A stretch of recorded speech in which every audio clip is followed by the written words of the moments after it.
Hi, and welcome back here to episode 115 on the servi-car. I'm actually getting quite excited as everything is coming together. I know it doesn't look like it, but we've got all of our parts in stock, got them laid out, got some more parts here,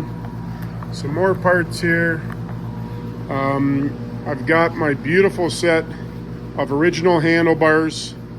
I'm actually very excited about that. Believe it or not, those were the original pan head bars that were on this front end. Jeff from TJ's in Corona, Ontario, that's who I got the front end from, the brake assembly and everything. He's closing up his shop. If you guys have never bought anything from him for a 45 pan or knuckle, even some early iron heads, I'd hit him up.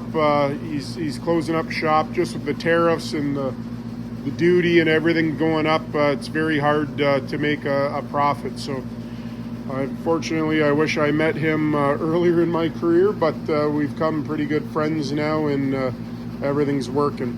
So I'll just go on the other side. We last finished up installing the primary.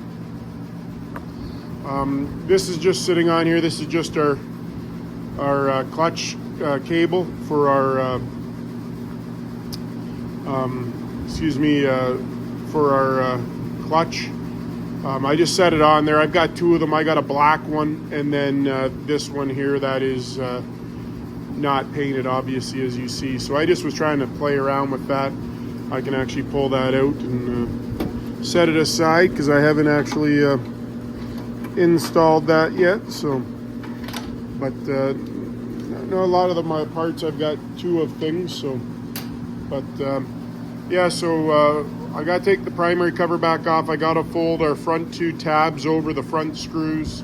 I've got to measure my release point in here at 1 3/4 inches. Don't quote me. That's my spring pressure on my springs that are holding my clutch plates in. Just was getting that all organized. I got to go outside and do a bunch of leaves today, but I thought I'd do a small job right now and hopefully get back in here and do a couple more today. Got the heater going. It's only -2 outside. So I've got my kicker pedal. I've got my bolt. I've got a bushing, my nut in a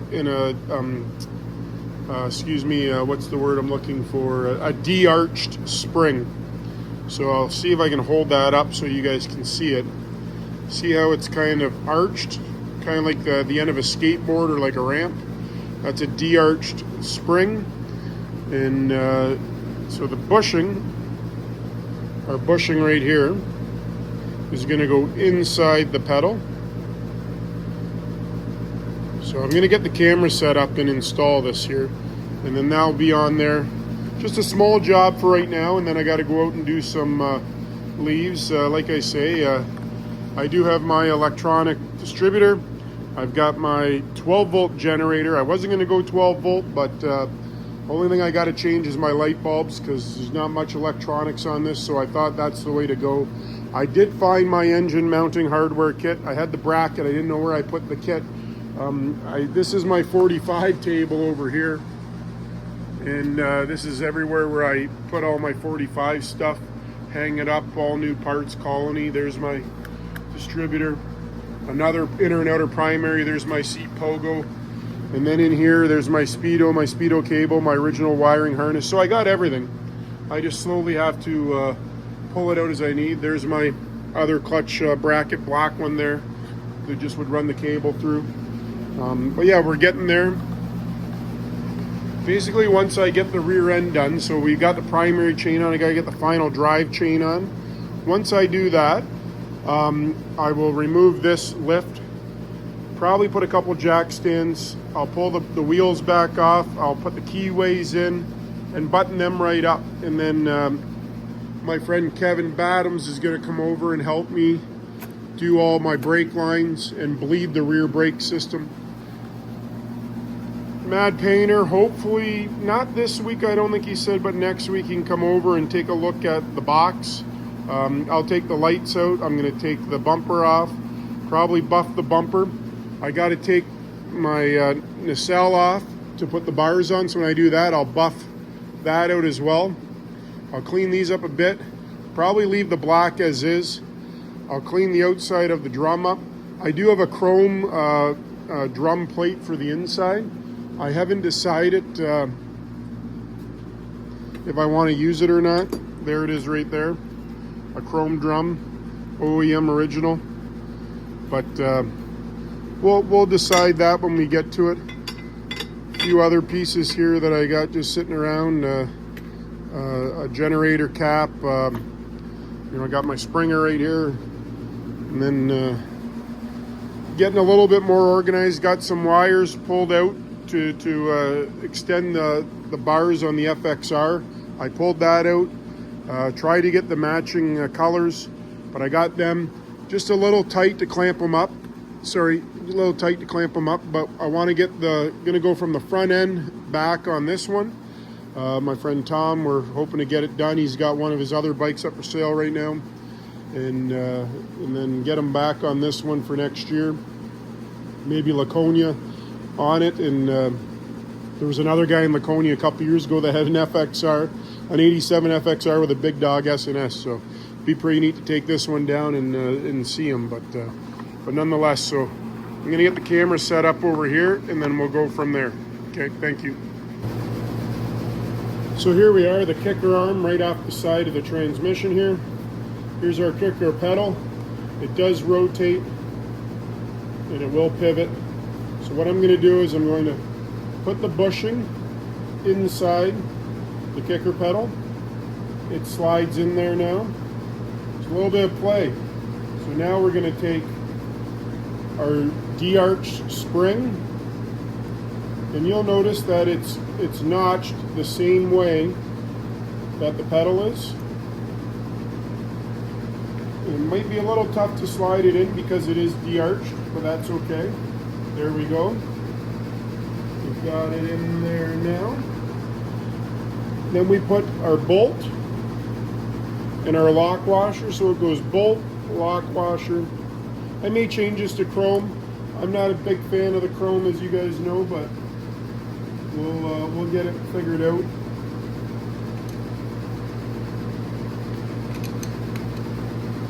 Shaft's just a little loose on there. Tighten that up later. So now I just put the bolt in. The bottom of the pedal is threaded, so it just threads right in. That's why there's a lock washer on the top. So now I got my 9/16 and just walk it in. I want to fix that, how that pedal arm is tight. If I have to, I may have to make a little sheet metal shim to go in there, because the more I kick this, I don't want it to wear down there. So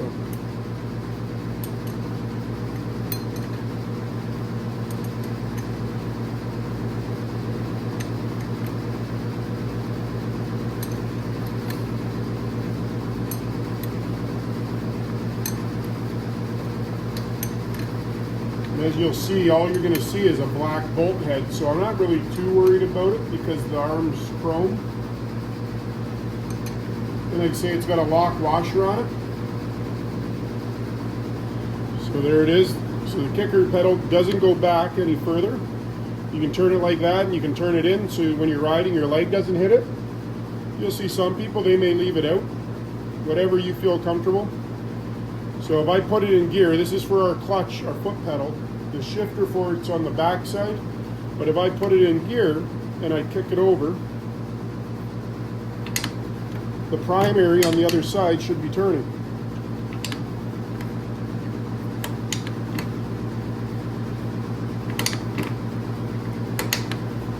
It might be in gear right now because I feel like there's a pretty good compression on it, but when I take off the primary cover on the other side, we'll run through it. But it doesn't take much. You'll see Billy Lane, a few other guys, just use their hand to kick it over. But yeah, that's it. All we did was put in our bushing in the pedal, put our D-arched spring, which is right there. Then we put our bolt with our lock washer. Again, not much today right now, but we're going to get out and do a bunch of leaves here on the tractor. So stay tuned. I'm very excited to get this build done. It's coming along. Yeah, it's coming along. So like I say, once I get the handlebars on, and the handlebars are pre-wired, which I like. So let me pull them right out for you here. There they are, original old white grips. Got bushings on them, got the bolts on them, got the throttle and the distributor advance wire already ran. Obviously I'm not going to run that, but I'm going to leave it in play in case I want to go back to a manual adjust distributor. I have an electric one, but if I want to, I can have it going back. So then the only other thing I got to do is I got to run the wires in the back of the headlight. I got to make sure this headlight is 12 volt and then go from there. But thanks a lot. Just a small job here today, just putting the bolt for the kicker in and the bushing obviously. So always good to keep that part number because you can replace those bushings as things get worn and then go from there. But thank you for tuning in, and we'll keep carrying on here.